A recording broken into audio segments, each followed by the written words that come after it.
Hello, everyone. Welcome to Voices from Abroad, as we 6 Americans discuss the 2020 U.S. elections from our cozy seats here in the state of Hesse, Germany. This discussion actually takes place within the larger Kontroversen series put on by the Justus Liebig University Gießen's Center for Media and Interactivity. However, this is by no means an expert panel of scientists, so without further ado, I'll let everybody introduce themselves. I will start with myself. I'm your host, moderator, and participant, Fabian Alexander Schöppner. I'm a German-American from the Pacific Northwest, currently working at the JLU Gießen in the Department of Political Science. But my research focus is certainly not U.S. politics. I'd like to pass it on to Greta. Welcome, everyone. I'm very glad to be here. I'm from Pennsylvania, which is the most significant thing tonight, a swing state, which, as everyone says, with Florida will decide this election. I'm here tonight not as an expert, but as an expat American, very closely, effectively involved in this election.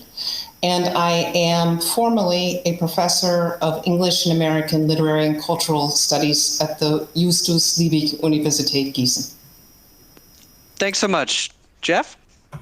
Hey, everybody. Thanks for joining us tonight. I'm Jeff Coons. I'm originally from Massachusetts. I've been living in Germany for the better part of 10 years now. And at the moment, I am working at the international office at the University of Marburg and teaching at the HMKW. Thanks so much. Kelley? You'll have to unmute your microphone, Kelley, please. Hi, I'm Kelley Donham. I'm a retired Army Reserve colonel living in Frankfurt. I'm a voter out of Kansas and glad to be here to offer any input I can on tonight's election. Thanks so much, Kelley. Let's pass it on to Greg. Hi, I'm Greg Sachs. I came to Germany from Michigan in 2012. I'm trained as a philosopher, and here I teach philosophy and am an academic editor. Great. Thanks so much, Greg. On to you, Derek. Hello, I'm Derek. Delighted to be here. I hail from the state of Georgia. I've been here for about 20 years. I work for Johnson Controls as a senior manager, and I'm also the Black Caucus chair for Democrats Abroad. As I said, delighted to be here, and just a quick happy birthday to my 3-year-old granddaughter in Fort Collins, Colorado.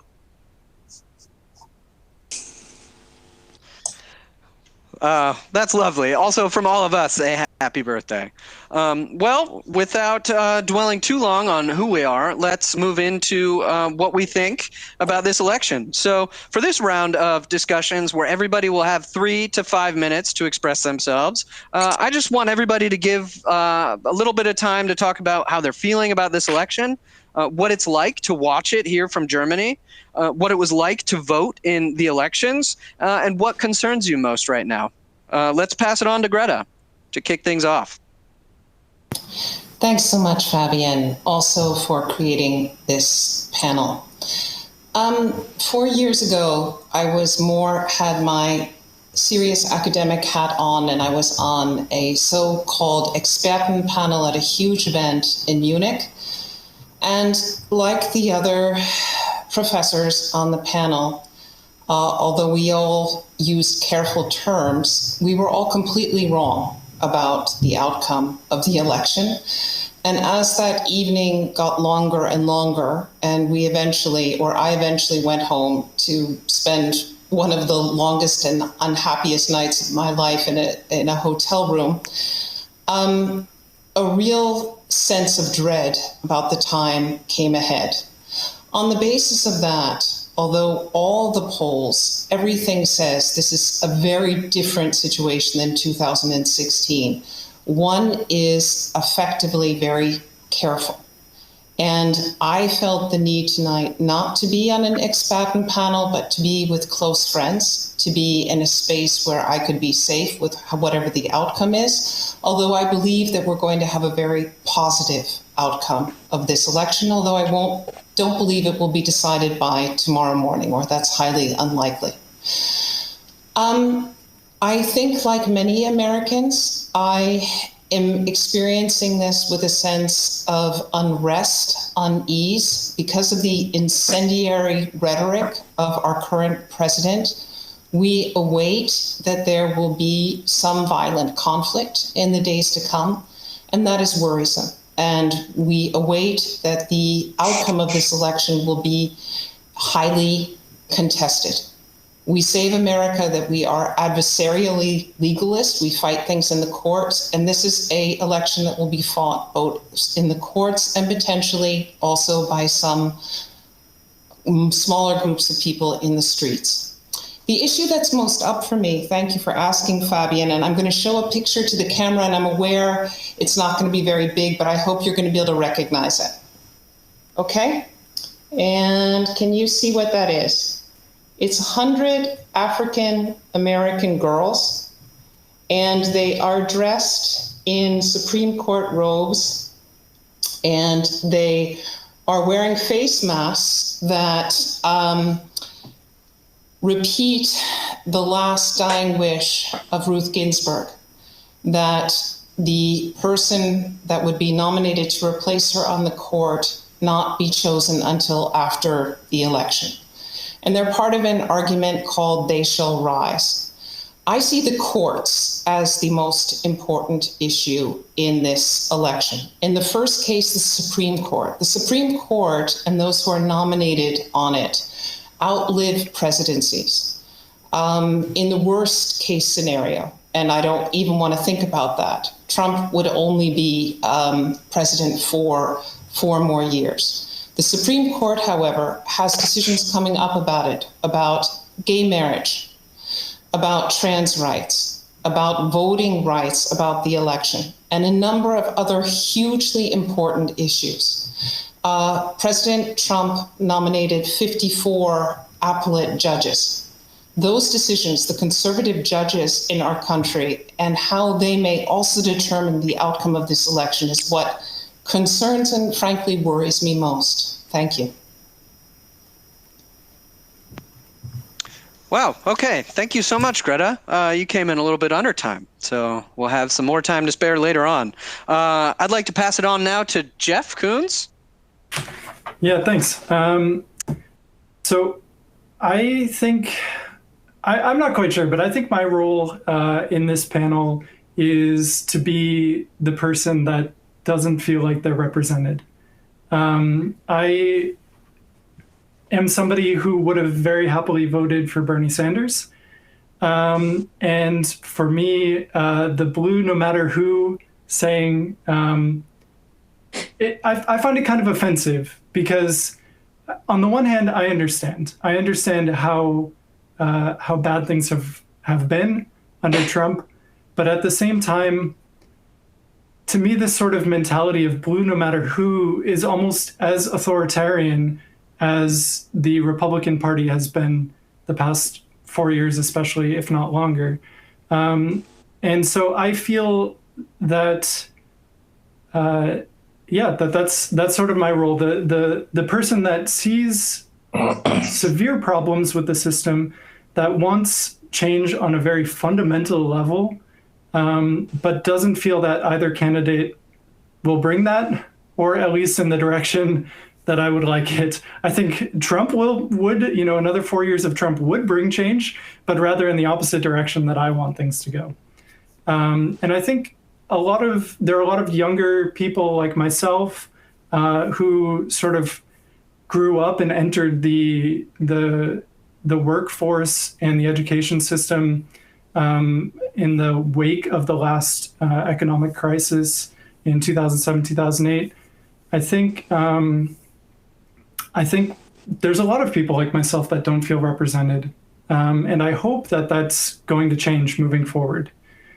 Regarding my biggest issue that I see, it's not so much an issue that would be debated about on the stages or that either candidate is advocating for, but it's more of a cultural or societal issue. So I want to read you a brief quote. "The party told you to reject the evidence of your eyes and ears. It was their final, most essential command. His heart sank as he thought of the enormous power arrayed against him. the ease at which any party intellectual would overthrow him in debate, the subtle arguments which he would not be able to understand, much less answer. And yet he was in the right. They were wrong, and he was right. The obvious, the silly, and the true had got to be defended. Truisms are true. Hold on to that. So I recently was rereading 1984 for the first time since I was, I think, a teenager. And that was something that really stuck out to me. And I've sort of been saying it, whenever the talk about politics comes up. What started kind of as fake news has now transformed into so much more. And that's also been partially influenced by external actors, I think. I'm pretty sure it's well known that Russia, for example, has been engaging in massive sort of misinformation campaigns and things like that. But these sort of conspiracy theory movements like the anti-vaxxers and anti-maskers and flat earthers and whatever there's going to be tomorrow, that really scares me the most, because these people are not approaching the world with logic or reasoning. It's a pure emotional appeal. And I'm not really sure how we as a society, as reasonable people, approach or deal with that. How can you argue with somebody that at the end of the day, their final thing is, well, that's just how I feel. And even if that is potentially detrimental not only to themselves, to their children, but also to society in general. So I would say that's my biggest concern, is the conspiracy theories and the massive sort of misinformation or disinformation campaigns that I've seen, especially profligate in the past 4 years. Yeah. Thanks so much, Jeff. Let's pass it on to Kelley. I am very, very positive on what's going on in America. More people have voted just absentee than voted. We had 100 million people that were eligible to vote that did not vote this last time. And there's this shaming of not voting. It's a great thing that's going on in America, that people are awakened. I think the other thing is like all these Senate races that are so close, like in my lovely state that's so far to the right of Rush Limbaugh, Kansas, you're having a breakthrough with Barbara Bollier that may be the first Democratic senator. It's not looking like she'll win, but the fact that she's competitive. This is the first time in 50 years that Kansas has a competitive seat with a Democratic senator. And then you're looking at Lindsey Graham possibly being taken down. I mean, these things are happening. There's a tremendous movement in America, and people are woke up to the fact that we almost had our democracy taken down by a lunatic. And, the first things they do, they get elected and they try to, marginalize everybody that could be in opposition, whether it's the justice or the media. They attack these institutions, and very effectively, like Putin did. I mean, his opposition's it's fake opposition. He has no opposition. And we see these things happen in other governments, but you never would dream it would happen in America. And what's beautiful about it is, you'll see tonight, you'll see in the next days, is people are letting their voices be heard like never before. I mean, when did we have a president get elected and women march in the streets? More than attended his inaugural ceremony. And yes, you're going to see some unrest, but you're going to see some great things. And if you look at all these Senate races, Arizona, the land of John McCain, I think you're going to have a Democratic senator coming out of there. There's just going to be so many great things tonight that happen. And to change an institution, you have to change it from within, or you have to redo the Constitution, and that's probably not, that's not going to happen overnight. Those type of things. But I'm very hopeful. I think you all should be excited about what's happening in America. There's some great things going on, and the fact that we have this lady as vice president, this is monumental. Have we not only just blown through the door that a woman could be vice president, but look at this. A black woman is probably going to be one of the most powerful black women in America here shortly. That's all I have. Thanks so much, Kelley, for that wonderful dose of optimism. Greg, why don't you tell us your side? I'm happy to come after the optimist because I'm a pessimist. one of the questions you asked was, what is it like to watch the election from Germany? And I have to say, perhaps spiritually akin to Jeff, that I have found it to be sort of a relief, because I don't think I would be doing very well if I was in the midst of so much active pathology and cultural nuttiness. And that is how I feel about this election, which is that it doesn't say very much good about the country that a sociopath is running in an election and is not, according to all of the polls, being overwhelmingly defeated. He's running 6, 7, 4, 3 points behind, which is to say that a large part of the population seems to think he's their man. And he's a diseased man. So the election, even if it turns out the way we want it to, indicates to me that the country is in an extraordinarily bad place. And the 30 or 40% of the electorate that love Donald Trump aren't going to go away. And we'll have a different president, perhaps, and more Democrats in the legislature. But I think we're in a state of advanced cultural decline. And that doesn't bode well for the future.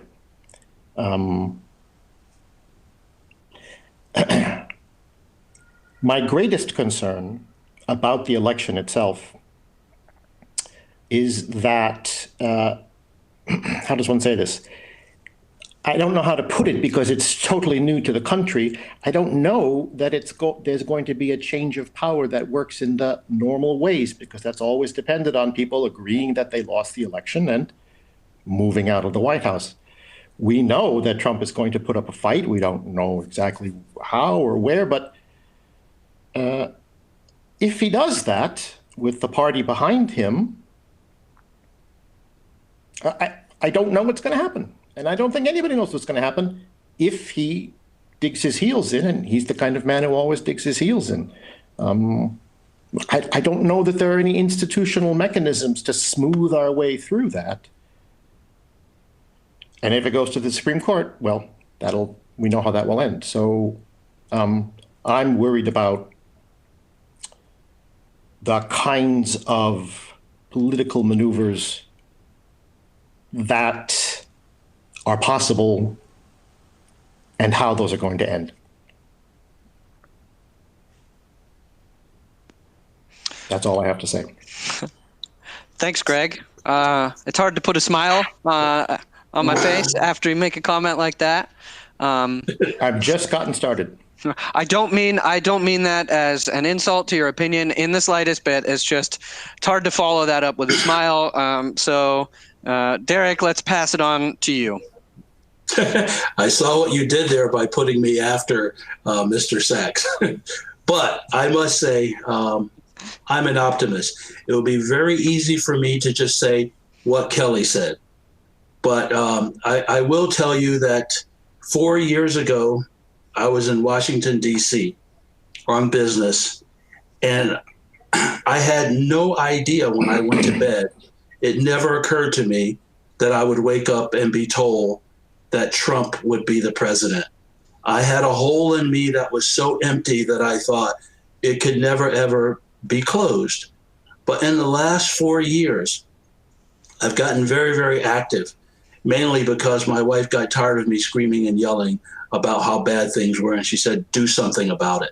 So I joined Democrats Abroad, and with many, many people, so many people became active and gave their time and really got involved and pushed everyone to go out and vote. That was really the big message, go vote. And like Kelley, I'm so encouraged. 100 million people had already voted by this morning. And you look at states like Texas, where already more people have voted in Texas than in the entire election last year in 2016. That is huge. But I have to tell you, there are two me's. There's the optimist side that really says, I expect great things are going to happen. I like Joe Biden. I've been very clear about that from the very beginning. I think he is the right person at the right time in this moment to lead the country, to heal the country. And I love his choice of Kamala Harris. I think he's doing all of the things that he needs to do to help heal this country. But I'll tell you, yesterday I had this great feeling of optimism, and I ran into a neighbor that I've talked to many, many times. He's an American. I know he's involved with the consulate some kind of way, but it was a good conversation until we started talking about politics. And all of a sudden I realized this guy that I had seen many, many times was a Trump supporter. And I have to tell you, I left that conversation with a sense of dread, because I realized there are friends, there are neighbors, there are colleagues, people that you may not love them, but you feel real good about them. And you realize they have thoughts and feelings that you just could never imagine, because they would vote for Trump. And that is the side of me that I still have to wrestle with all the time. And that's my biggest fear. Those neighbors, those friends, those colleagues that I always thought that I could count on to at least support me in so many different ways. And you realize that's not who they are. That's me. Okay, thanks so much, Derek. Give me a moment. I have to time myself now. Where do I begin? You can tell from my name that I am not just an American. I'm also a German. I was born in Germany, and when I was very young, my family moved to the United States. I grew up in Detroit, but I also lived in the Pacific Northwest for the last 15 years or so of my life in the States. And so sometimes when I hear these things, I reflect back on my own time, my summers, which I spent in Germany, on sort of my perception of the United States back then. And I hear things, let me just kind of summarize what everybody was saying. I hear things like Greta being worried about the violence, about Jeff being worried about the disinformation. I hear things from Jeff about sort of institutional weaknesses, or perhaps not being sure about what happens, and juxtaposed with the optimism regarding, an African-American woman possibly being elected to one of the highest offices in the land. I hear about Derek sort of being optimistic about voter turnout and these big social movements taking place. And I just have to say, that's what it's always been about, right? The United States, in many ways, was founded on violence. The American Revolution was not a peaceful occurrence. The Civil War was not a peaceful occurrence. The Civil Rights Movement was not free from violence. Disinformation, perhaps to bring a more recent example, one of the most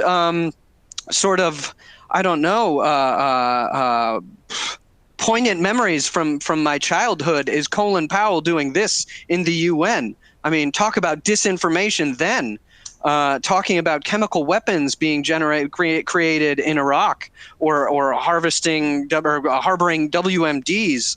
At the same time, this huge sense of optimism. Every time I would return to the United States and I would see so much diversity, and diversity of opinion as well,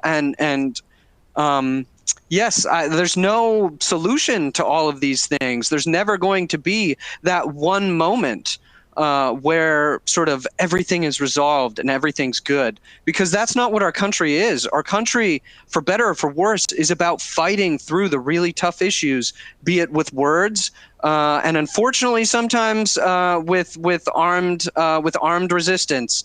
And as tough as that is to hear, I think we really need to take a look in the mirror and sort of see, where we come from. And what I'm most worried about is precisely that issue. Where do we come from? as an American, but also kind of as an immigrant. I mean, I moved to the United States at a very young age. What are we doing with immigrants? This is who we are.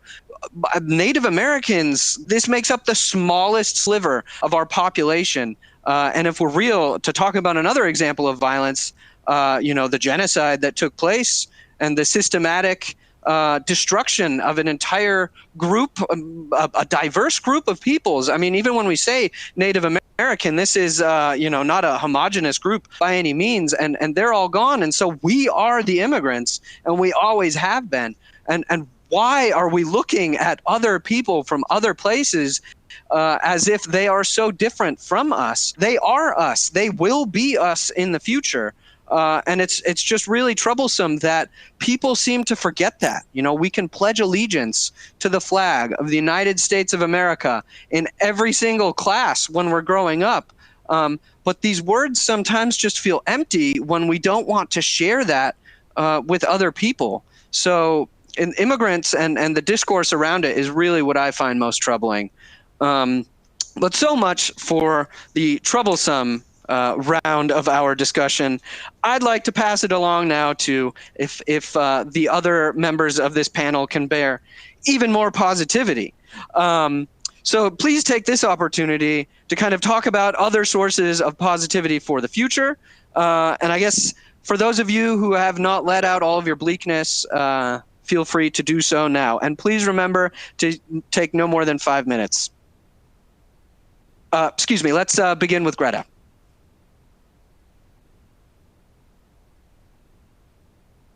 Your microphone is on mute.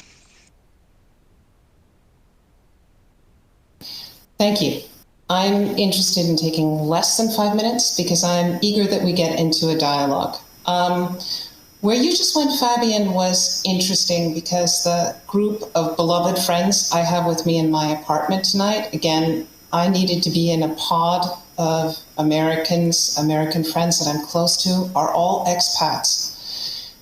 All with different backgrounds, all with different takes on this election, and importantly, all have been here in Germany as expats for different amounts of time.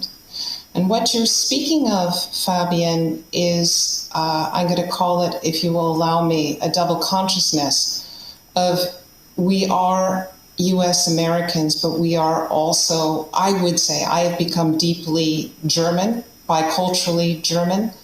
And I see my country both with a pained affectivity of someone who grew up there, who sees it as a deeply faulted, I don't want to just dwell on the violence, but as a project of moving forward. I'm quoting Barack Obama in his race speech from 2008 in Philadelphia. It is an imperfect project. But also to say that to be an expat, to be an immigrant, is always to hold a being there and being apart within oneself at the same time, and that there's some pain in that. Okay, I would like also, in the interest of thinking positively and honestly about health, to say what I believe will come out of this election. I believe there's going to be a blue wave. I don't believe that we might have momentary red mirages tonight. We might have Trump tweeting craziness from the White House. We might have Fox and Friends calling election results that are not yet in, because much of the voting, as in my home state of Pennsylvania, the counting of the votes cannot begin until this day is over. And as with the Supreme Court decision, Pennsylvania can accept mail-in votes for several days beyond the election if they were postmarked beforehand. What I see is in this blue wave, and Derek and Kelley have already mentioned it, is the huge political impact of people feeling that they had to vote. When people say the soul of the country is at stake, there is a desire, a deep need for healing, for less negativity. We are in the middle of a pandemic. It is frightening, and we know there is sickness and death ahead of this winter. We need, and we will have, I believe, in a Biden-Harris administration, a concerted effort by those who govern us to deal with the pandemic, to deal with issues of who has access to health care in our so divided country, to not make governors of individual states have to fight with each other for resources, but to trust science, to be on top of resources, and to help people. That is one, in terms of medical issues, and secondly, in terms of an economic passage that will help Americans get through what is going to be, we don't know if it's a recession or a depression. Further to this, we're getting a chat that someone doesn't know how to join the group. Maybe those behind the scenes could help them, please. Further to that, I think, and it will take a long time to rebuild, but some of the extreme ugliness of language, of images that has been abetted by the president, and really a discourse of hate, of xenophobia, of misogyny and racism, that will end. I believe that there is a period of people regaining trust in institutions and the basis of democracy that will happen in the next few years. And I believe, and this is exciting, that young people are voting, people who have never voted before, a huge amount of women voters who will decide this election, a huge amount of Black voters who will decide this election. I'm also looking forward, or hoping, that Kamala Harris, the first Asian American, the first Black American woman, will be president of the United States one day. That's something that would give me deep joy. That is something that those girls in that photograph that I showed earlier would give them great joy and a sense of the future as well. Okay, thank you so much, Greta. In terms of the future, let's pass it on to Jeff for his statements. All right. I will try to be positive for once. So I think the one sort of good thing that the past 4 years have shown is how fundamentally broken several parts of the system are. And so my sort of positive view is that by those sort of fissures in the way that the government is structured have become so apparent to pretty much everybody that I hope that then we can patch those fissures somehow. How that's done, I have a bit less of a hope. Kelley mentioned something about redoing the Constitution, and I kind of think there's part of me that says, well, why not? I mean, it was a document created by people who, in today's standards, were not good people. Let's say, if you put them in the modern context, they wouldn't even be able. They wouldn't be allowed to exist in the way that they did.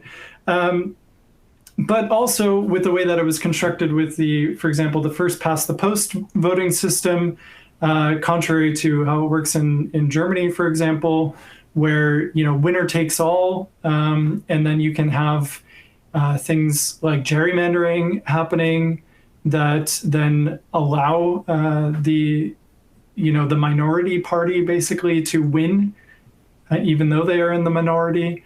So a more representational form of government, I would be very much in favor of. And also, for example, doing away with the Electoral College. This was a huge issue in 2016 as well. And one particular position that irks me repeatedly and very often is the Senate Majority Leader, Mitch McConnell. Why is somebody that very, very few people voted for on a national level, it's just the voters from Kentucky, and only some of them, obviously, why is he allowed to hold our entire legislative branch hostage? And so I think more people are seeing this, seeing that things just aren't working the way that they're currently structured.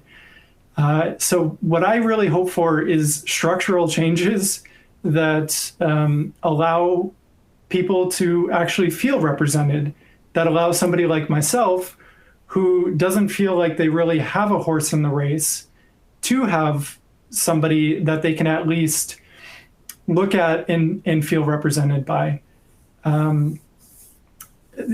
People complain about the two-party system, but it's fundamental to the way that it's structured. So that's what I hope for more than anything, that this at least opens up a dialogue about the changes that we need to make in order to actually have a representational democracy. Yeah. Thanks so much, Jeff. Kelley, what are you so hopeful about? You were pretty optimistic in your first statement. Can you do more? Well, you know what I think Jeff's talking about is already happening. The fact that you're having conversations about, and you know they're going to do it. Is Trump going to accept the election results? Absolutely not. He's a madman. There's no way. Just accept that you have this person that's tried to threaten every type of institution that we have. The fact that here in about a week he wasn't successful to any extreme is, so I'm going to talk about two things. It's going to bring down a lot of populist governments. Italy's got one. Hungary. I mean, we're talking about putting bases in Hungary. Like what? So I mean, Trump has rubbed arms with a bunch of cronies in governments that we wouldn't even have had conversations with in the past. So he's really tried to bring down. He's destabilized a lot of America, but the fact that we're going to come back and get stability again is what people, they don't feel that it will happen, because he's taught people to be divisive and he's been successful. So when I hear people kind of being scared of him, that's what he wants. And he's not, it's not by, everybody thinks he's this loose cannon that can't control himself. No, he's very he has a tactic, that's what he does. And he creates chaos, he creates division. And when he's successful at it, that, when we're all divisive and against each other, that's what those type of madmen want. And they become very, very powerful. But what I'll say is, you're having these conversations, and in 2021, America will go through a redistricting process in almost every state. And when you're looking at some of those states having Democratic, the state legislators becoming Democratic or being more representative of the people, their constituents, you'll see these things go back to normal because we ignored them. The Democrats, the opposition party, really took their eye off a lot of things. And, frankly, they were lazy. They didn't do, saying that people are gerrymandering. When we did control the courts during the Obama administration, he appointed how many federal judges? They did, they let this go on. So these things are going to change in 2021 when you have, when this flips around, and in Electoral College, people are having the conversation like Hillary Clinton, 3 million votes. And, whether you argue or not, she was the best candidate. The fact that, 3,500,000 votes when 100 million people didn't even vote to begin with. And she didn't win the election. That, German people don't understand. They think, Trump has such a following and he has too many. No one will disagree. I'll just say for my family, they vote only on abortion. I don't agree with it, but they only vote on that issue. They think he is appalling. His character is appalling. They think everything's about him is appalling. But he knows how to get people to vote for him. He divides people. So when we get rid of this madmen, you're going to see things not just in America change, but hard things change. It's hard in America. Globalization's hard for Western countries. It's very hard because when you're at the top of the food chain and you have to share that food chain and give up some of your power, it's hard. And some people lose their jobs. They lose the great comfort they had. And they have to work harder. They have to get more educated. They have to get better. And those things are hard. But you'll see in a week, these things will start changing.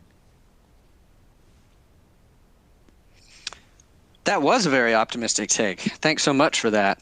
In terms of reaping the benefits of a chaotic scene, I think the quote from Game of Thrones is "Chaos is a ladder," right? And you climb up it. I'm not sure if everybody knows that reference, but for those of you who did, season 8 wasn't very good. Anyways, let's pass it on to Greg. I just want to let you know that I didn't intentionally, Derek, I should let you know I didn't intentionally put you after Greg. This is just the order that we had when we prepped for this. So, Greg, I haven't even spoken yet. You haven't even spoken. So, and you already know what it's going to be. We don't know. Why don't you share us with how you feel? All right. I'm very pessimistic about the future. There are so many reasons that I don't even know where to start, though I guess I should start with climate change, which is worse than people in power seem to realize, and really does threaten the survival of the species, or at least the survival of lots and lots of us, not the people in power, of course. And as for the United States, I mean, it will certainly be a big improvement to have more Democrats in the legislature, but the Democratic Party is not the cavalry, or they never have been. They've been in power a lot in the 20th century, and it hasn't always been so good. Democratic foreign policy is in the same ballpark of aggressiveness in the world as Republican foreign policy in the course of the 20th century. And the problems that have instituted stagnation in American politics are, Jeff and I didn't plan this ahead of time, but the Electoral College is certainly one. The fact that American elections are not publicly funded is another one, so that money controls power. And I don't see how these things can change from the inside right now, because the people on the inside either do well or get by with the status quo. I don't see how a two-party system, both of which depend, as if it were oxygen, on corporate money, are going to make the kinds of changes that we need. I don't see how we're going to have representational democracy like in Germany, that is to say, get rid of the Electoral College, institute public education, public funding of elections, the way things are constituted. And I don't see more Democrats, though that is certainly a step forward, being the beginning of the kinds of enormous structural changes that are required if we're going to do better. But if you put a gun to my head and make me say something optimistic, I can say that the Black Lives Matter movement, I'm not sure if that's the right description, but the large numbers of people, the core of which are Black young people, who are driven by rage and desperation of the fact that cops seem to murder a lot of Black people for no reason, even when they're being watched. That is perhaps something to be, well, I'll just say that I think they're heroic. And I'm not sure that that's going to bring change, because the present state of police departments is institutionalized by police unions and power that they have in local politics and so on and so forth. But just to show I can do it, I will say that I'm optimistic about really the most exciting, also horrifying, because of what drove these people into the street is so ugly and so terrible, but they're there and I think they're heroic. And since you put a gun to my head, I'll say I really hope that this kind of not white middle class dominated, not college kid dominated grassroots movement maybe is the beginning of at least one of the many, many changes that we need to see. Wow, that was almost painful to have to be optimistic, but I did it. And Thanks so much, you all Greg. saw it. Thanks so much, Greg. There are no guns in here, okay? I didn't hold a gun to any part of anybody's body to participate, to be optimistic. I'm merely being encouraging. I thought it. That's right. That's right. But, I think it's just a good thought exercise sometimes to just not really marinate in your negative feelings sometimes, just as a thought exercise. I'm a positive person. I'm just pessimistic about the state of the world. I understand. But, yeah, there's nothing we can do to kind of resolve our, interpersonal differences right now. So why don't we just pass it on to Derek for his thoughts? See, now I've got to come in and restore order again. Make us happy. My wife is from Russia. She grew up in actually Ukraine. She went through, she lived during the times of the Soviet Union. She watched the fall of the Soviet Union. She saw Ukraine evolve into its own independent country somewhat. And then she watched it being invaded by the Russians. And so we have some very, very interesting conversations because it's always interesting for me to get her point of view because it's very, very different from mine. And she always finds it interesting when I talk about the fact that I went to segregated schools as a child up until the time that I was in 6th grade. She just can't wrap her arms around that. But I always tell her, the American form of government is very resilient. It has a way of, if it yaws to the right, of coming back again to the center. And it's based on the fact that there's just this constant turmoil with all of the different thoughts that go on from different people. But I look at this year, this is a very, very pivotal time in our history. So many young people have learned what it's like to feel their power to vote. And I don't think they're going to give it up easily. Women, Black people have realized how important it is they are to the voting process and to democracy in general. I'm so excited about the fact, not just at the presidency or flipping the Senate, but when you start to look in states like Iowa, Kansas, Georgia, Texas, at all of the things that are going on, the down ballot races, way down deep, the opportunity to actually flip those and take their power away from Republicans, it's huge. It's really huge. And so I'm very optimistic. So what are some of the things that I see that are going to be on tap? First of all, institutions have to be rebuilt. The State Department, which was gutted and had, just no brain power there, has to be completely redone. All of the ambassadors and things that have been Trump's personally little piggy bank, that has to be redone.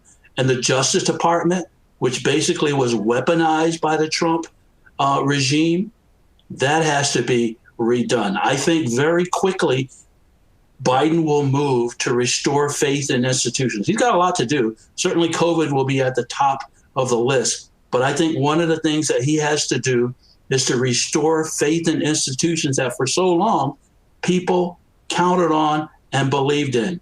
And it would do my heart good for him to announce a Trump, shall we say, commission to go through and examine how did we get to this point and how can we make sure that it does not happen again. And the only way to do that, it's going to be painful. It's no different than the truth commissions that were done in countries like Argentina and Peru when they went through really bad people. They're going to have to do the same thing this time.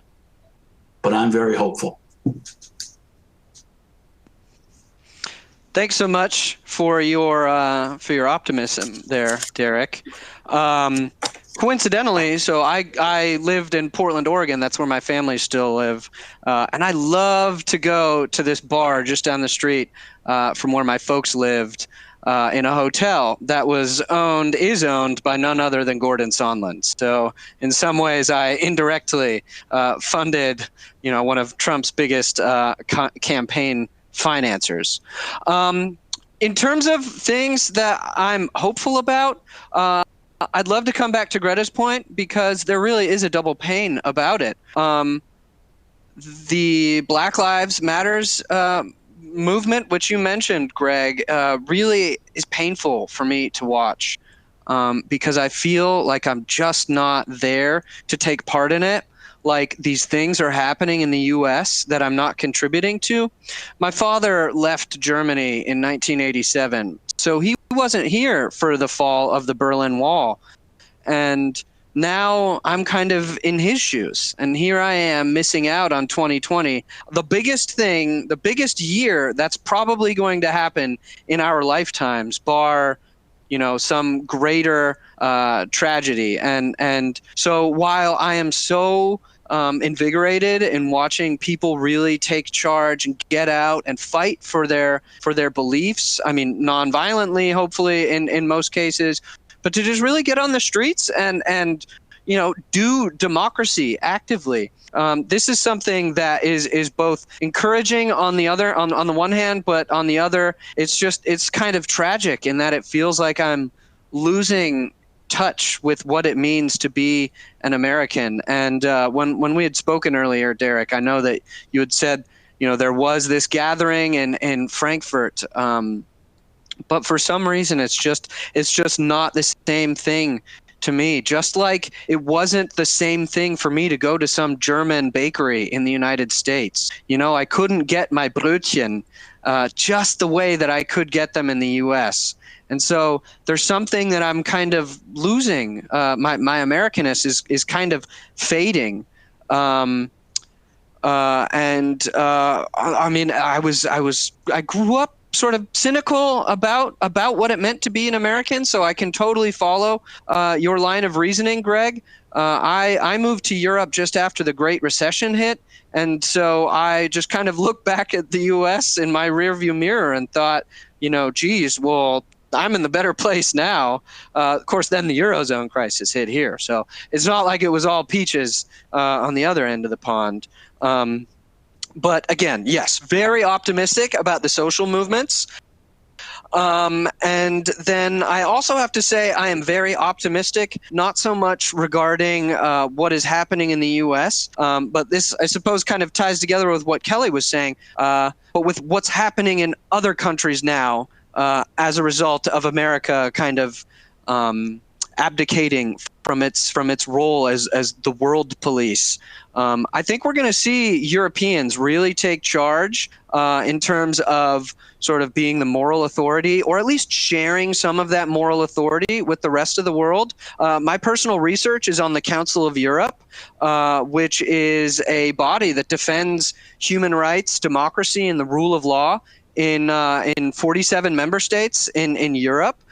We have something similar in the United States called the Inter-American Court, but lo and behold, the United States is not subjected to the decisions of that court, whereas here in Europe, we have a court of human rights that at least can function as some sort of moral authority. So we have, on the one hand, those institutions which Europe has, which can lead in the world. On the other hand, I think Europe will also take equal ownership in some of the institutions which it has built up together with the United States. And I think that's very important. I think it's important looking towards the future that responsibility for European and at sometimes global security is not delegated to the United States. I think it's important that economic security in the world is not so does not hinge upon the value of the U.S. dollar, which is so tied together with the petrodollar, right? So this gets back to the climate change issue. And I think the United States still has a role to play as a leader in the world. I'm not saying that will diminish.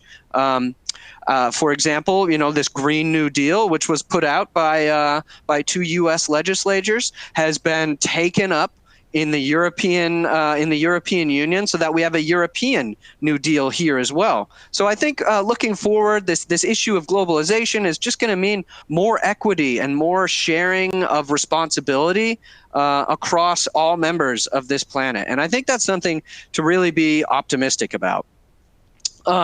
Okay, so enough for this discussion. I think oftentimes, we've been kind of going in this very rigid row. I think I'd love to give everybody the chance to kind of, if they've been taking notes or if there's anything that they would like to strictly address, which somebody has stated. We have, I'm sorry, Greta's raising her hand. Yes, you were first in line anyways, so why don't you take the floor there? I'm always fast on the draw with asking questions or giving rebuttals. I just have a couple of things. First, to Jeff and to Greg. I hear this with a deep pain. One of my nephews is a Bernie Sanders supporter, and he describes going to a rally for Bernie Sanders and his Bernie asking, Bernie, who can only really go by his first name, asking the people who were there who has never voted and who has never voted because they feel that it doesn't make a difference and that their governmental representatives has nothing to say for them or to them. And almost everyone raised their hands. I find it to a degree a failure of our system and our communication that you feel as disaffected and not represented as you do. And then I want to quote Derek's experience, and Derek, I'm loving your wife, and how she basically said, don't just be miserable, it's time for you to step up. I believe this is a time for us all to step up. What I see coming in the future, when several of you have spoken of the broken down institutions, and all of our democratic institutions have been severely victimized by the Trump administration, and in the most grievous misuse of power. Trump has used the White House, he has used the Justice Department, he has used his bodyguards as trappings of his Trump naked kingness in the same ways he used that golden escalator in the Trump Tower to declare that he was running for president in 2015. There's been a radical robbing of the United States people, as a lot of investigative journalists have been showing through the Trump presidency, making everyone stay at Trump properties, charging for water that the president drinks, et cetera, et cetera. Those things need to happen. But speaking directly to what could happen in the future are things, and here I really disagree with you, Greg. It's not all been bad in the 20th century, and it's not all been bad when Democrats are in power, nor are all Republicans bad. There is too much money in politics, and that is the Citizens United Supreme Court decision of 2010. Before that, of 2002, we had the John McCain, a great Republican, Feingold Finance Act, which limited the amount of money that could go into elections. Importantly, this was across the aisle. With the nomination of Amy Coney Barrett, it was down the middle. No one voted for the other side. That's how divided we are. In the future, I believe with a rebuilding of trust, with a rebuilding of faith in institutions, with relief, there can be effective governance when Democrats and Republicans work across the aisle.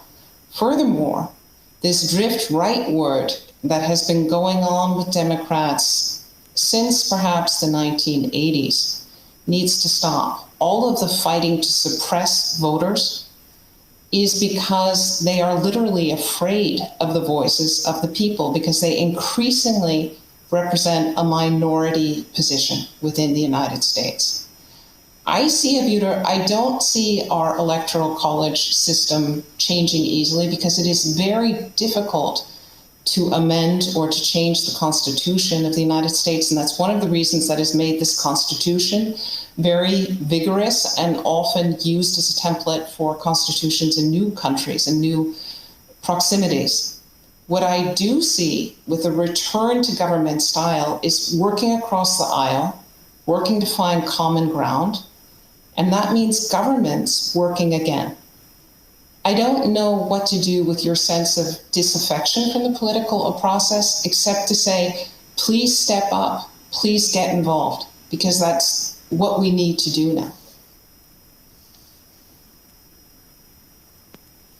Okay, thanks so much, Greta. Let's pass it on to Jeff. Yeah, I want to directly respond to that, so it's great. I would say that I am, in my own way. When I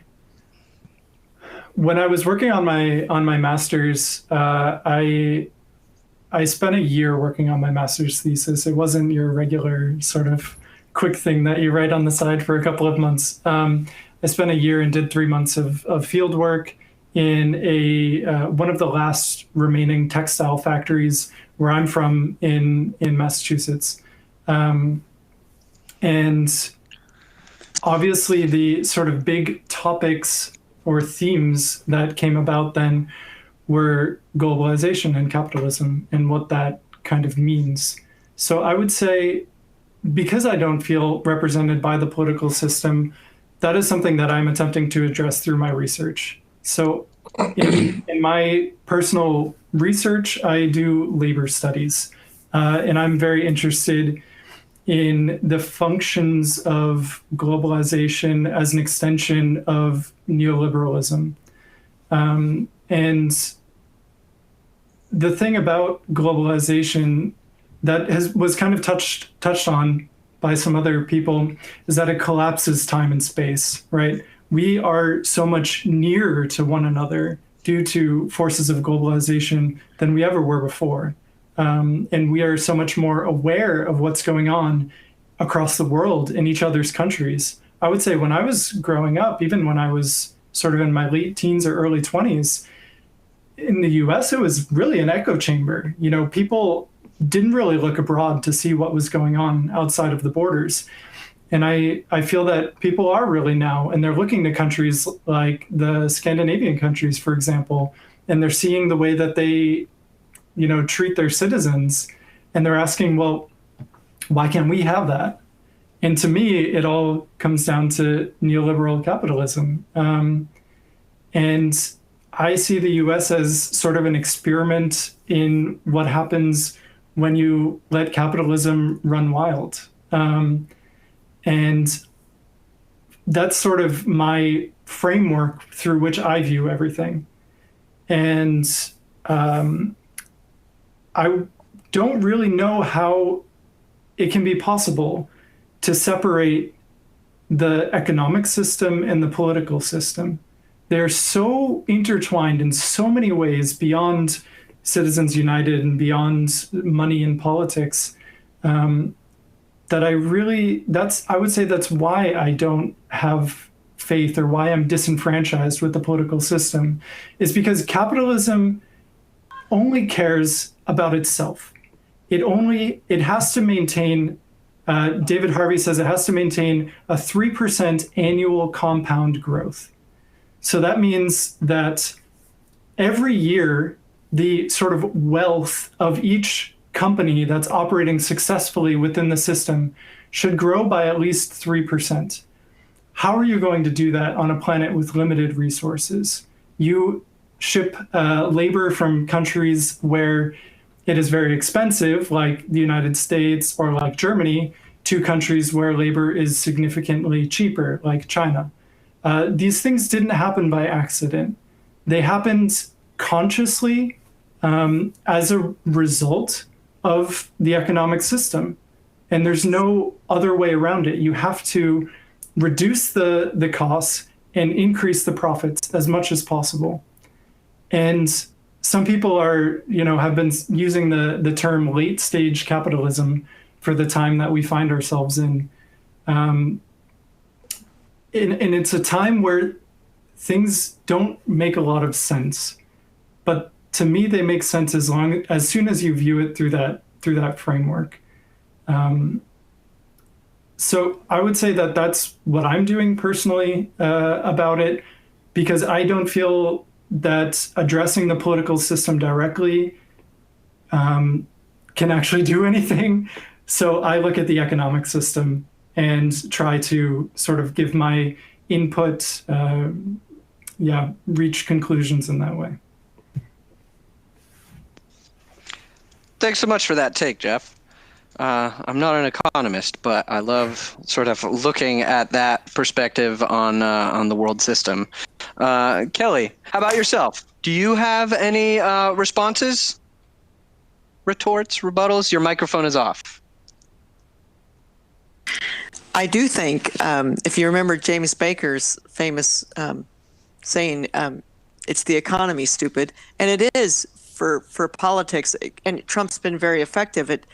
But what the Democrats or the opposition party, and I understand the arguments about the two-party system, it is not efficient whatsoever in generating new ideas.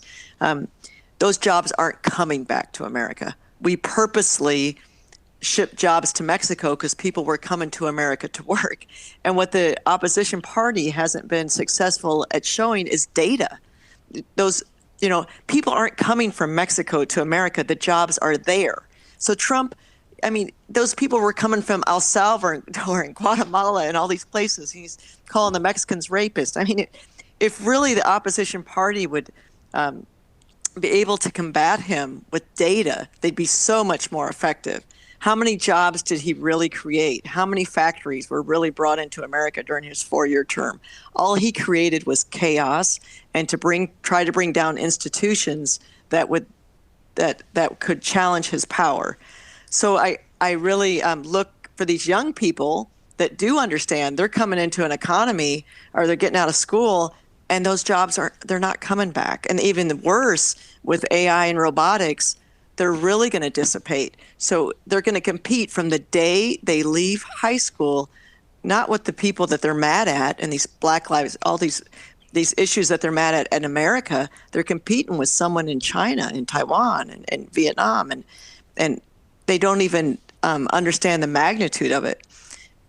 So I would offer that you don't see Biden campaigning so much on the economy.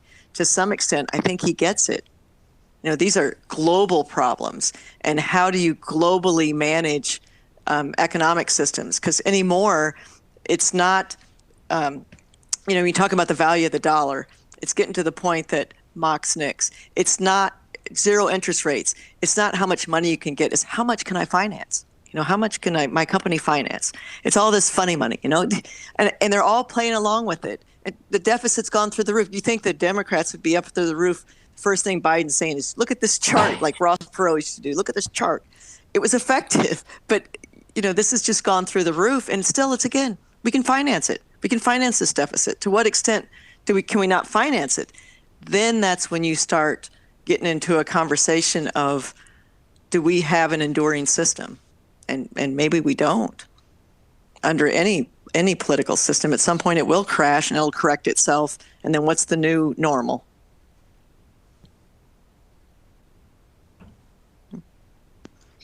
Thanks so much, Kelley. Oh, sorry, Greta. Before I let you jump in, why don't I continue down the line so that the others have a chance to speak as well? We do have a schedule to keep on. So at this point, I'd like to ask Greg to jump in. Well, no guns. Okay. Stop thinking that. I would like to say that as nightmarish as the last 4 years have been for us and for at least most of the people who aren't in the 40%, the problems that we've been talking about are not all from the last 4 years. The Democratic Party, though it's better than the Republican Party, is an establishment, corporate, institutional party. It always has been. It's been a player in the decline that we're now seeing the blossoming of. So I don't say to myself, well, as soon as Democrats come in, everything will get better. they weren't that much better before. The 4 years have been like nothing nobody's ever seen before, but the way things normally worked, well, that wasn't so good for a lot of Americans and for much of the rest of the world. And I except for the young progressive people who are brand new into office, who are saying things that nobody has said in my political lifetime, or very few people, except for them, I don't see the Democratic Party much better than the Republican Party, but I don't see it as a source of the kinds of profound changes and solutions that we need. It's an establishment party. It always has been. And it's a corporate party. Like the Republicans, it's a corporate system. It's an establishment system. Yes, good that lots of people are voting now. Good that young people have not been as tarnished by the decline that started, say, with the election of Reagan. But, well, it'll be, we need more than Democrats in Congress if we want to make the kinds of profound changes that are required. The kinds of changes, for example, that will, if it's scientifically possible, reverse climate change. No corporate party is going to do that.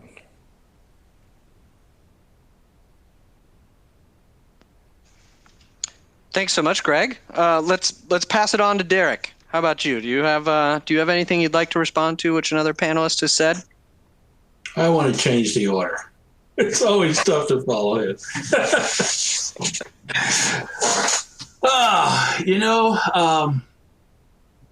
Yeah, there are a lot of things that I guess I would like to respond to, but I'm thinking in a different direction. I think as an American, there are things that we need to examine about ourselves as a country and as a people if we're really going to see change. Some of the questions I would ask is, first thing, the press. I'm sorry, but the press was neutered over the last 3 or 4 years. There were very few who actually had the courage to say that this administration was lying, not misspoken or all of these other words that they threw around. They were lying. And I found it difficult to watch and painful to watch all of that was going on. And what are we going to do about Fox News? How in the world can we allow a media like that to continue to manipulate people? Something, I think, my own self, we need to do something about that. And Greta said that not all Republicans are bad. Ooh, man. I have a tough time with that one because you can count on one hand the amount of Republicans that had the spine and the courage to actually stand up to this president. And even those that did only did it in short little spurts. Everybody was covering their own butt. So there are a lot of institutional changes and other things that need to take place if we're really going to take advantage of what I do see as a blue wave that's coming up. I think it's going to be a big one, but it's very easy to just sit back and forget all of that hard work that went into it. I'm especially, another group that I want to point out are people who sat out the last election. We constantly said this time, there's no excuses. Sitting back and doing nothing, sour grapes, Everybody has to participate, take part, and do their part if we're going to move forward as a society.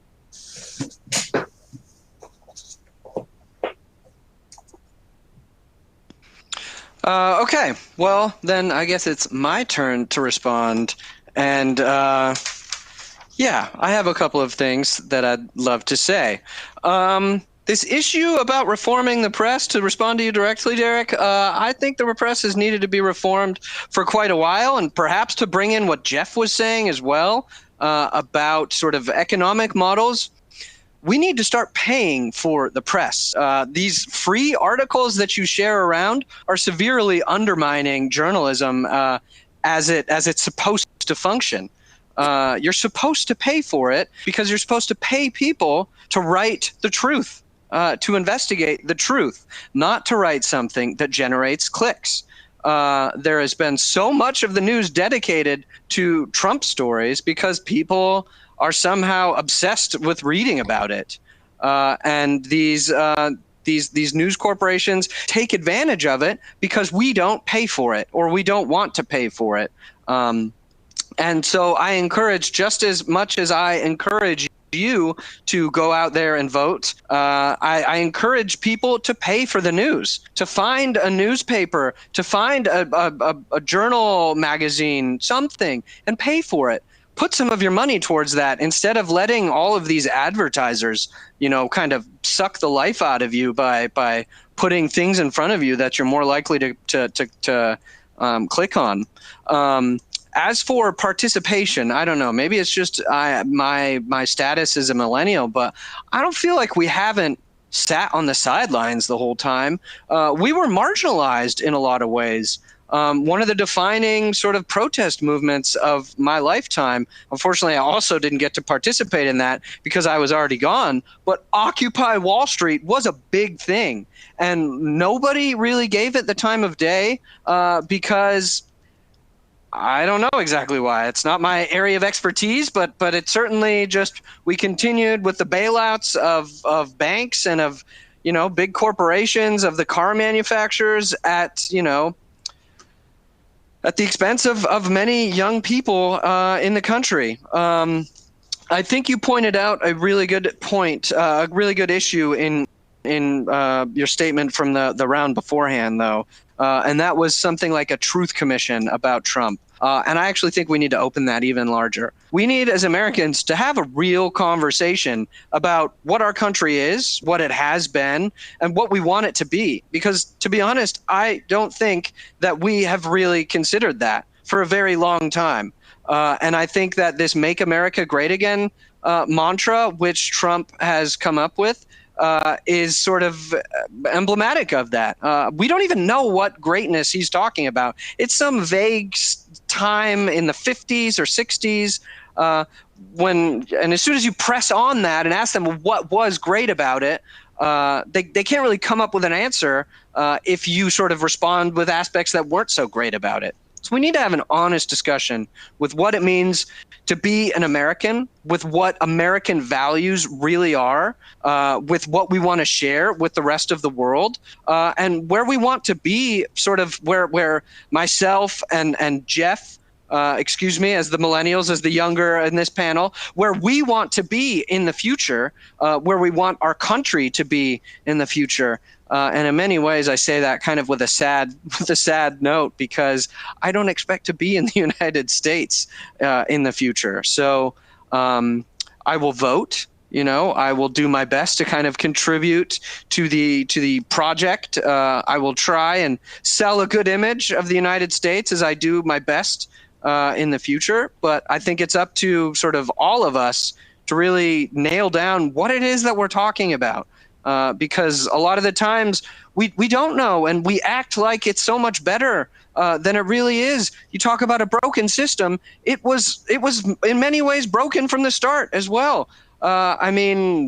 African Americans were 3/5 of a person. Women couldn't vote, and we fixed things over time. So I think this is a sense of of optimism looking forward. I think, Kelley, your point was great. That just the fact that we're talking about this is great, but we need to have an honest discussion about that with ourselves, with our neighbors.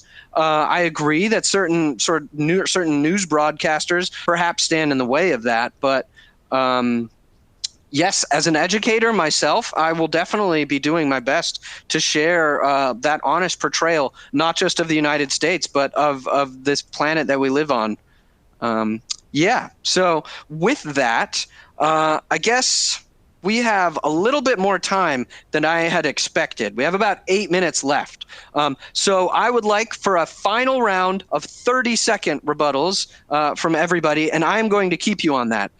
So please, if you're not ready in 30 seconds, I'm going to jump in. So with that, Greta, let's pass it on to you. No, I'm changing the order. I get to speak later. Okay, that's very fair. I guess in that sense, since Derek wasn't so happy with the lineup, let's jump to you, Derek.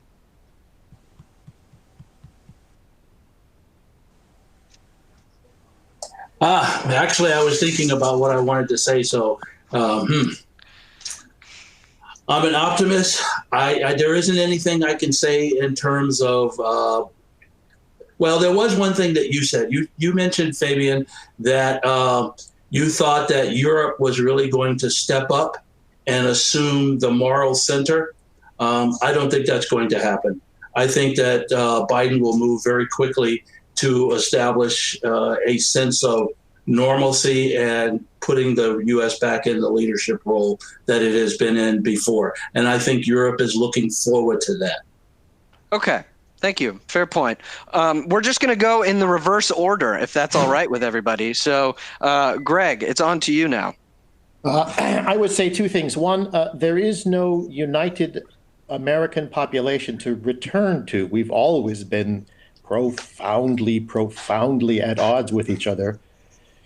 There are no grounds for the very rich and the very poor to hold hands and sing songs together. That's not going to happen, nor should it happen. It isn't possible. And second, I would say, I don't know how to say this politely, but the United States, like all powerful countries, has never been a moral leader. It has always called itself a moral leader as it went about destroying everybody it could to make money. The Vietnam War was not the war of a moral leader, and neither has any other war since then been. And we caused them, like all powerful nations. Why? To make money. Okay. That's a very fair point. Thanks, Greg. I believe next on the list now would be Kelley. It's on to you. Looks like your microphone's off. So I think we give governments too much credit for affecting the economy. You know, it's businesses that do that. So when this all a week from now, when we know who's president, no, don't expect, all these things that were going to happen in the world economy to, there's the fangs are much more important than what Joe Biden's policy is going to be. And do I think that they need to legislate the institutions that could really do harm to individual citizens? Absolutely. But the economy is much bigger than the government. And, we look at the things that are going to be on our plate now with climate change.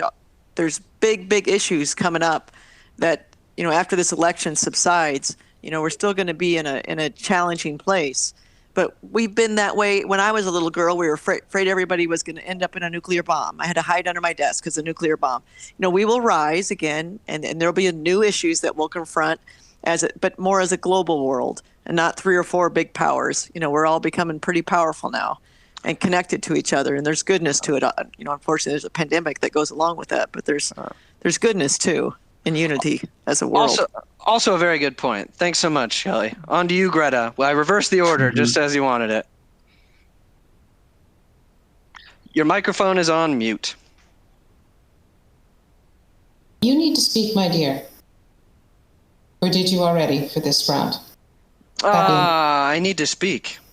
Honestly, Yeah. I hadn't been thinking so much about speaking. I was feverishly pressing the timer button. So I'm waiting to have the last word. Thanks. Oh, okay. I don't have to respond to everybody. I feel like I've said my piece. Why don't you go ahead and take the last word then? Fair enough. A conversation that Kelley and I have been having is how poorly Democrats sell themselves as being economically effective. And I'd like to point to the Restoration Act of the Barack Obama administration in the largest recession that we've had, the largest depression since the Great Depression, other than what we're going through now. Trump took full credit for the economic rebound that the United States did. That's something that Democrats need to work on, point one. Point two, a Truth and Reconciliation Commission I'd love to see that, but we have a tradition in the United States. This happened after the extrajudicial jurisdiction, all of the torture, et cetera, of the George W. Bush administration. It is traditional in the United States that former presidents are not pardoned, but that one no longer investigates them, at least criminally. And I suspect that that tradition will be carried on. Third of all, and I'm speaking I'm sorry, to the I'm sorry, Greta. that are, let me just say one more sentence, that are disaffected. I have seen, unlike for many years, the Democratic Party, rather than going right with the Republicans, with Octavia Cortez, with Bernie Sanders, they're talking about climate control, they're talking about universal health care, and they are talking about no charges for higher education. This is like enlightened, controlled socialism that we know in the Nordic countries of Europe. This is an entirely different Democratic Party. What about Jeff? Yes, Jeff makes a very good point. I'm sorry, I was lost in the timer observations. Greta, I hope you're not too mad at me for now shooting over to Jeff. But Jeff, please only take 30 seconds so that we have enough time to field the Twitter questions. Okay? Sorry. Yeah. So the thing that I want to say is that Trump supporters, none of us here are Trump supporters, but Trump supporters are real people too. They have opinions that they feel strongly about. And I think it's very easy to dismiss them, but it's very difficult to see how we can work together. And that's where I'm interested. We need to approach each other with love, with compassion, and figure out how we can work together. Absolutely. And they're not just people, but they're also our fellow Americans. So to move on perhaps from our fellow Americans, let's hear from... Sister Americans. Oh, sorry. Yes, fellow and sister. I didn't think that fellow was gendered, but you're absolutely right. Our fellow and sister Americans. Good, very good point. Thank you. So now let's pass it on to the student assistant, Leon Herling from the ZMI. He will be introducing a few Twitter questions for all of us. I'd ask that you all take notes as he asks this question, so that we kind of keep in mind what was asked of us. Now he has a few questions for us individually, as well as a general question for everyone. So please take note of that. Leon, on to you. Thank you. And first of all, good evening from my side as well. First question is to Ms. Olson, and the question is, can the personal and political change in the Supreme Court have any consequences for a positive election result for the Democrats? Second question to Mr. Sachs. As you spoke about conspiracy theories and how far did Donald Trump influence the rhetoric in politics through the means of social media, and what do you think and how far could Joe Biden as the next potential president struggle with those changes? I think that's for Mr. Coons.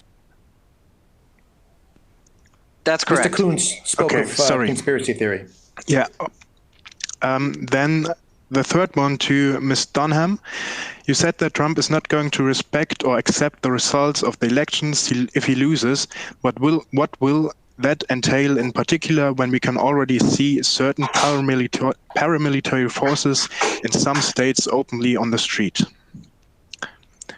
Then to Mr. Bembry, is the constant focus on Russiagate really helping, or should the political dialogue be about policies like healthcare, student debt, environment, and so on? Then obviously a second question to Mr. Coons. You said you feel like kind of underrepresented since you would have had voted for Bernie Sanders. In my understanding, this is at least partly because of the election system in the US. Do you think that there will be changes in the future to adopt this system to make underrepresented people's voices more visible in the outcome of elections? Then the one to Mr. Schöppner. How long do you think it will take until the United States step back from their position as world police? And do you think that the European Union as the new moral control has to act completely on its own, or will it still get help by the US? And the general question to everybody, Much unrest is apparently expected in the United States. Who could the violence originate from, and against whom or what is it directed? Leon, I'm sorry, could you just repeat that final question one more time? Yes, so the general question was, much unrest is apparently expected in the United States. Who could the violence originate from, and against whom or what is it directed? Okay, great. Thank you so much, Leon. And thank you so much to all of our audience members who have submitted questions. I think those are really thought-provoking. Now, I do understand that there was a little bit of confusion regarding which question would be addressed to. So this conspiracy question, I think we'll leave that with you, Jeff. And Greg, since you were a bit dissatisfied with sort of corporatist democratic centrism, would you mind fielding that other question then that Jeff took? Would you like Leon to repeat that? Yes, I would. Okay, Leon, would you mind just jumping in really quickly and asking that one more time? Yes, of course. The corporate question was the one to Mr. Coons. About the underrepresentation. Yes. Okay. So the question was, you said you feel like kind of underrepresented since you would have voted for Bernie Sanders. In my understanding, this is at least partly because of the election system in the US. Do you think that there will be changes in the future to adopt the system to make underrepresented people's voices more visible in the outcome of elections? Is that all right if you take that, Greg? Yes. Okay, super. So I'm not sure if we want to mix up the order or keep the original order. Greta's head's down, so she's perhaps not quite fully engaged. I will jump in. How about we do the reverse order again, and then Greta can this time have the final word, because I won't forget Jeff this time around. So as for the question directly to me, how long will it take for the U.S. to step back? I don't think the U.S. will ever fully step back, because I think the military-industrial complex will ensure that there will always be a vested interest in creating arms, distributing arms, securing arms contracts. But I do think that there will be a necessity from within, due to budgetary constraints in the U.S. government, that those contracts aren't as big. So I do think that it will be a financial reason why it is forced to sort of scale down the number of aircraft carriers, for example, that it can field. Can the European Union take over that role? No, I don't think so. The European Union is not a military entity. It is far more an economic one. I think NATO will be the standard bearer in that regard, because I do think that there are some members who are more interested in using NATO and in cooperating within that construct. As for the violence, which might take place after the election, where does it come from? Where will it be directed? My first, just looking at the time, the first book that I had to read in college was A Handmaid's Tale. And I think that presents a kind of dark image for what's to come. I do think that religious zealots will be the perpetrators of violence. And I think we have plenty of reason to believe that that is the case. And I do think that sort of anybody that doesn't fit in their worldview will be the victims of that. Okay, so with my statement being said, I didn't mention the time constraints. Please keep your answers within 2 minutes. So without any further ado, let's move on to Derek. Okay, so the question that I had was the focus on Russiagate. And as I heard it, it says, is it wrong to have this conversation about Russiagate dominate everything, or should it be on policy issues? So the word is seems to imply that it is a current source of conversation, and I don't think it is. Perhaps if the word was, that might be a little different. But I think you also have to realize that for the most part of the last 4 years, the Democrats have been on defense. They really were focused. I think they really had to focus on Russia for part of the way, just to be a part of the conversation. But I think on the other hand, if you look at all of the legislation that was put forward by the House that was never acted on by the Republican-led Senate, you realize that there were a lot of policy things that were put forward by Democrats that were really never acted on. So should there be a focus on Russiagate? I don't really think after, let's say, the last past couple of years that it has been. So that's my answer on that.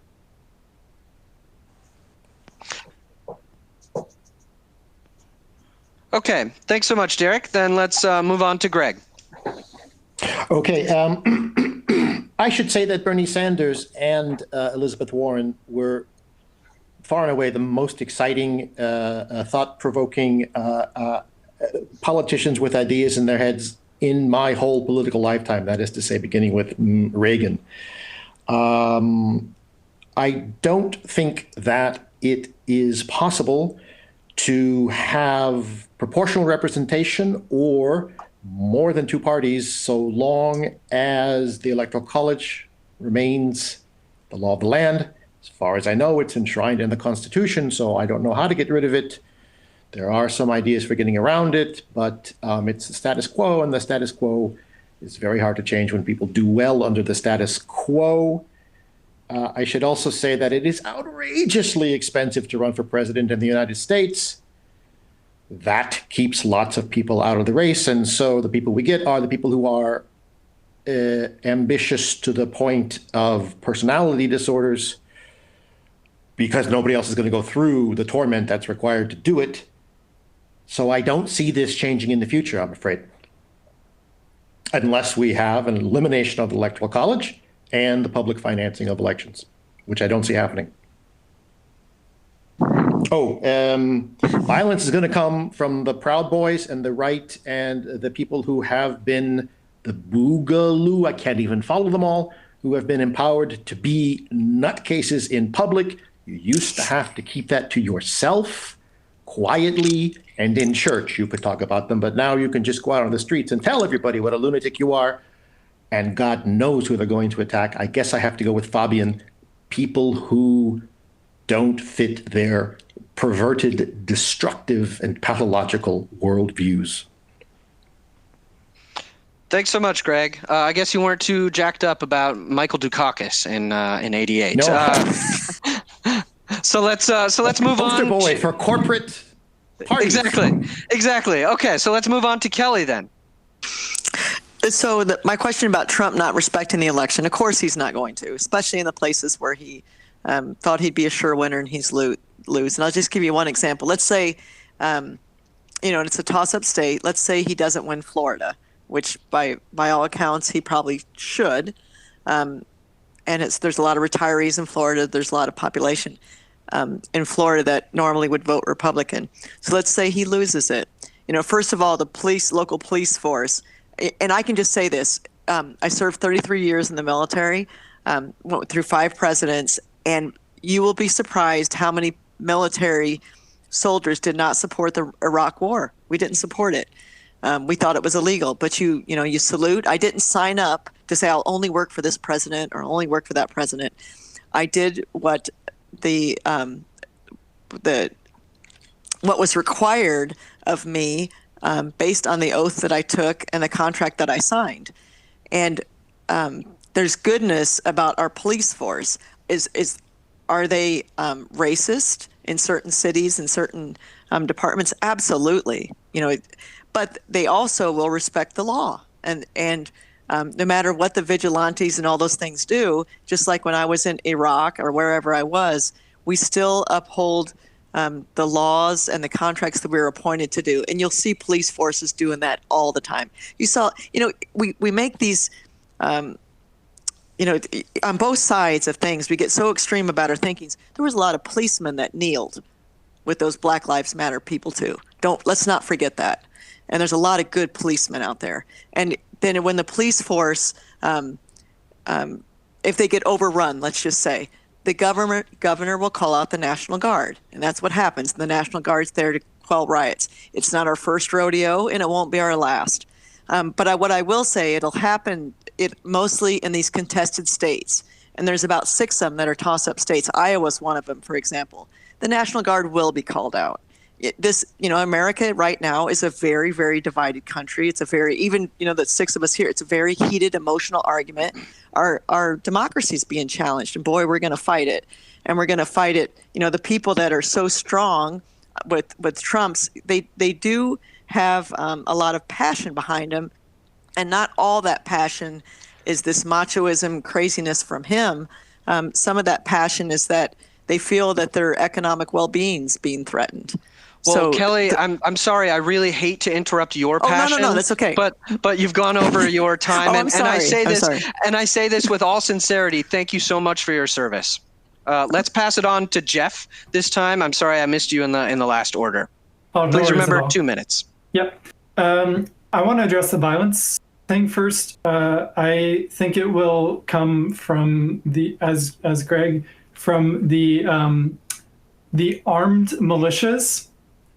If they're brown people, they're terrorists. If they're white, they're armed militias. Very interesting to note that. And stand back and stand by. Trump said it himself. He's waiting to call these people to action. They're waiting to be called to action, I think.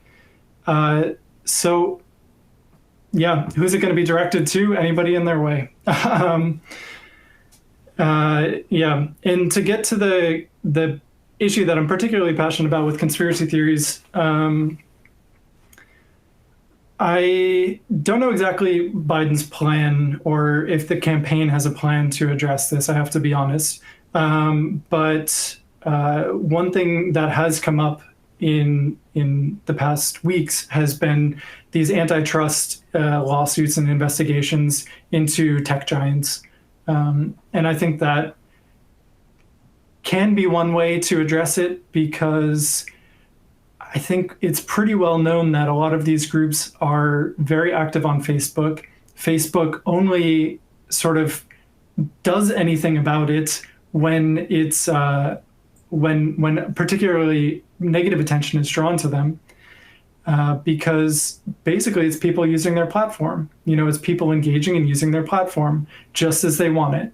They don't discriminate in which ways the platform is being used, which is dangerous. So they need to be regulated, because they're not going to regulate themselves. So that's maybe just one idea about how to address this. Thanks so much, Jeff. And without further ado, this time you get to have the final word, Greta. And just one note, it won't be a final word, but I'll have sort of a closing statement at the end. So stick around for that as well. Greta, on to you. I was not disengaged. I was looking at court policy. And I was looking at a recent Supreme Court decision regarding an extension of the deadline of mail-in voting in Wisconsin, in which the majority decision was written by Brett Kavanaugh, and he cited the independent state legislator doctrine. This doctrine is very problematic, and it says that states legislators, and we have a lot of split states, like my home in Pennsylvania, where you might have in Pennsylvania, we have a Democratic governor and we have a legislature that is Republican. What you have happening there is that the legislator in these Republican states is saying they determine the rules of the election, with an extremely conservative court, an activist conservative court that we have in place even without Amy Coney Barrett. We could potentially have a horrible redo of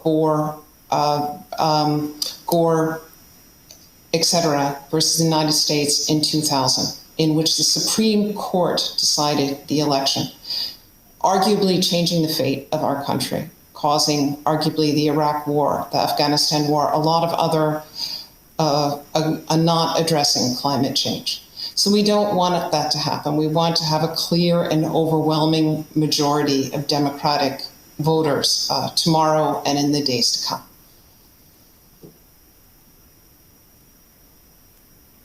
Okay. Well, thank you so much for stating that. And I'm really sorry, disengaged was absolutely a poor choice in words. I just meant that your head was looking down, so I didn't want to call on you in that moment. So I guess that wraps everything up, at least for our panel.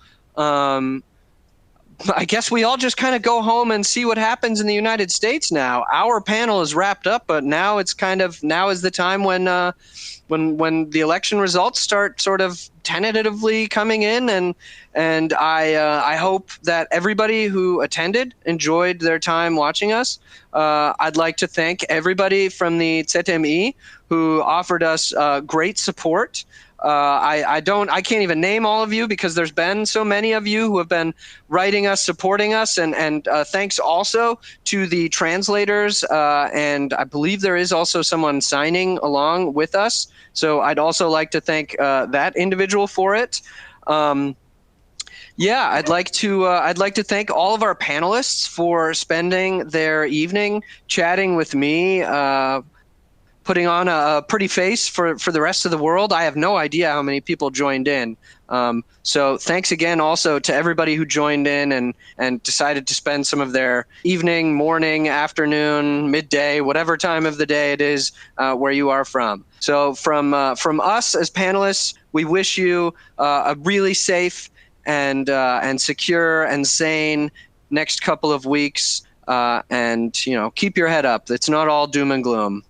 So from me, thanks so much, and I wish you all a nice evening. Take care.